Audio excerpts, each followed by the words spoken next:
Hello friends, welcome back to my channel. आज मैं आप लोग को एक ऐसी जगह पे लेके जा रही हूँ जिसका नाम है मिठौली।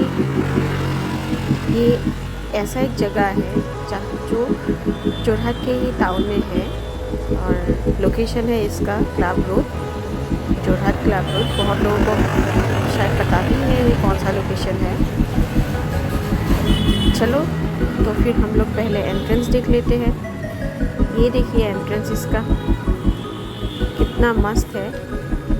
एक होमली एक घर को ये लोग एक रिप्रेजेंट करके रेस्टोरेंट बनाए हैं और आपको पूरा होममेड वाला जो मम्मी का खाना है वैसे ही मिलेगा। चलो आप देखते हैं इसका पूरा एम्बियंस। ये देखो बहुत कोजी सा एक जगह है जिसपे कोई शोर शराबा कुछ नहीं है।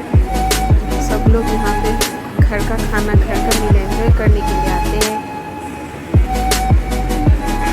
ये देखो मस्त है ना।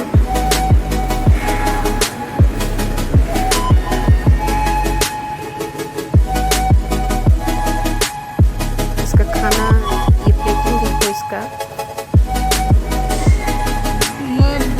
इस जगह का एक मज़ेदार चीज़ ये है कि आप जो भी ऑर्डर करोगे, आपको अगर आप चिकन थाली ऑर्डर कर रहे हो तो पूरा थाली जो आइटम्स है चिकन का ही मिलेगा आपको। ये देखो ये रहा smoke chicken, boiled chicken, chicken with bamboo shoot, chicken curry, chicken kimchi salad और बाकी सब कुछ। बाय।